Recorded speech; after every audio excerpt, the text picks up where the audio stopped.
Welcome, Shark. Welcome to the second module, VP2, for conducting a patentability search. Now, let's look at the materials of this case. Let's start off by congratulating you on conducting your first patentability search, your practice search. And let's analyze this right now to see how you did. Now, an inventor approaches you with an idea. What's the idea? It's a fun way to pick lottery numbers. What's the solution that the inventor has? To use a pen that has some type of a mechanism with balls that aids a user in selecting lottery numbers. So it's a nice, simple idea to start off with. So how do you proceed? In our opinion, the best way to proceed is to start off at google.com/patents and enter keywords or key phrases that you can come up with based on the description that was provided to you by the inventor. So for example, all you need to do is maybe enter lottery pen and see what comes up. So what does come up? Here's one prior art document that we found. It's a design patent, D377806, and we provided figures 1 and 2 for you. And as you can see from these figures, it appears that there's a pen and there's some type of balls that are attached to this pen, and it seems like there's some type of a mechanism to be able to select 5 or 6 balls in order to pick your lottery numbers. Here's another patent that comes up, and actually it's quite similar to the first patent.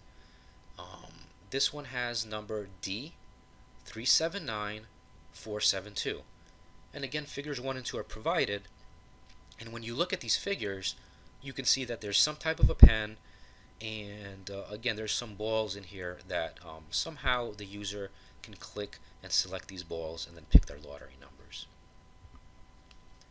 And here's another patent that we found. This is US patent number 4801145, and some figures are provided for you on the right. As you can see, there is a pen. However, it doesn't seem that there's physical balls, but some type of other mechanism that spins and is somehow attached to the pen, and you can select your lottery numbers that way. So it's close. So how do you further proceed once you find a few patents? Well, what you can do is you can go back to googlepatents.com/patents, and what you could do is you can enter different keywords or different phrases, and as an example we said, well, what if you just put in pen with number selector? And again, there's like multiple combinations of different words and terms and phrases that you can use to find these patents. So what comes up? I mean, there's quite a few patents that come up, but one of them that caught our attention is US patent number 4541630. Now if you look at this patent, you see a pen again, and from figures 1 and 2 that are provided here, you can also see that there's balls across the length of the pen within the pen, and it seems that there's some type of a clicking mechanism that aids the user in selecting lottery numbers. So what other type of information can we derive from these patents? And specifically, why don't we look at the 4541630 patent, which is the patent on the previous page? Well, one of the things we can determine are the main class or classes. Where do you find those? They're on the face of the patent, right on the first page of the patent. So what are these main classes that the examiner searched in order to find prior art related to the inventor's idea? Well, 2 of the classes are 273/144B and also 401/195. So what can you do once you find these classes? Well, what you could do is you can conduct a class search. So for example, you can go to www.freepatentsonline.com. You can create a free account, which is very quick. And once you do that, you go to the search tab. The search tab is in the top left. You'll see it. And you can select quick search. So you want to do a quick search here. And there's a whole bunch of categories you can select. And one of them is current US classification. If you go to the current US classification category, you can enter in 273/144B, just that at first, and do a search and see what comes up.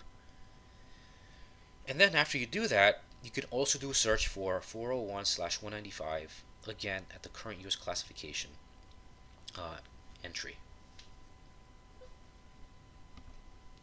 So let's say you do a class search on 273/144B.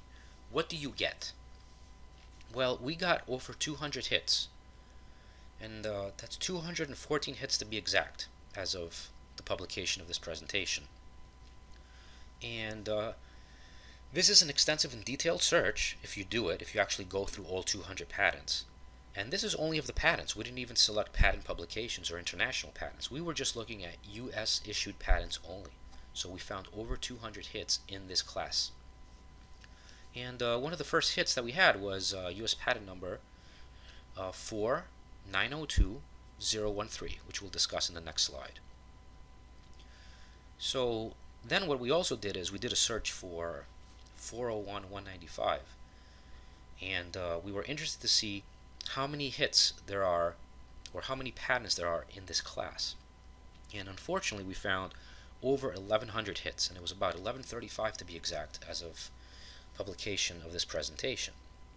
And again, this is, if you actually look at all these 1100 patents, it requires an extensive and detailed search. And again, we only did a search for the patents, not even patent publications or international patents. However, it seems like the first class is much closer to the second class, so we're just going to focus our attention on that. And like I said, one of the patents we found was, for example, we just took this as a broad example, was 4902013. And the title of this patent is Lottery Number Selector Device. Now, if you look at the drawings of this case, you'll notice that it's not a pen. So, it is some type of a lottery number selector device. However, the inventor specifically said that he wants to incorporate this type of a lottery number selector on a pen. And none of the figures show this, so this is one of those patents that you can just discard. But this is just to give you an example how you can go through each and every patent and quickly discard it based on what the inventor told you. So what other type of information can we derive? So let's look again at that prior patent, that 4541630 patent. Well, after you do a keyword search and then you do a class search, if you want to be even more detailed, you can also do a forward-backward search. So what does that mean? A backward search means that we're going to search patents that were cited by this reference, 4541630. A forward search is patents that cite this reference. Again, 4541630. What's one of the best ways to do this? Well, you can go to google.com/patents. That's one of the best ways to do it.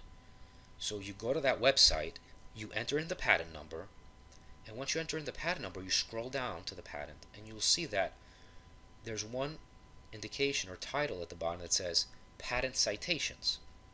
That's our backward search, because this patent, it's citing all those patents, so it thinks all those patents are related. So you can search all those patents to see if any other ones are similar to what the inventor is talking about. And also, when you scroll down past the patent citations, you'll see referenced by.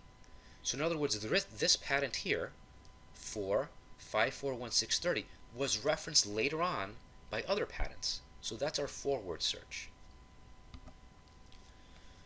So the backward search, what reference to the patent cite? Well, if you go on Google and check it, I just copied and pasted a table here, and these are some of the patents that were cited when this case was either filed or during prosecution of this case.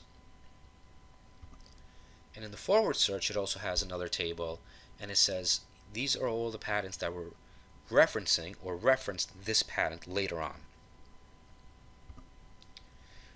So in conclusion, when you do a patentability search, you can usually start off with the keyword search.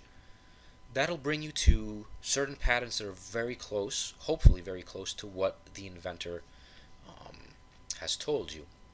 Now, based on those patents, If you look at the front page of those patents, you can find related classes. Then you can, if you want, you can conduct a class search in order to be even more detailed. And then if you find a patent that you think is pretty damn close to what the inventor said, then you can conduct a forward-backward search on like one or two patents like that and find even more references. So again, it depends on time and cost, and so again, based on this, did you find such references that we talked about? Did you find other relevant references? Probably. There's probably, because this is an idea that exists and there's tons of references out there. And based on all these references that you found, would you recommend filing a patent? Would you tell the inventor, yes, let's proceed with filing a patent application? Our opinion is, based on what you see out there already, it's probably not a good idea to pursue this as a patent unless, the inventor can come up with more unique features. Because at a high level or broad level, it seems that this type of a pen with a lottery selector already exists. So we wouldn't recommend that to the inventor. We'd tell him to come up with another idea and come back to us. Congratulations, Shark. VP2 is complete. Now you can proceed to your next assignment, where you can conduct a patentability search based on a detailed invention disclosure that was submitted by one of our inventors. Thank you and good luck.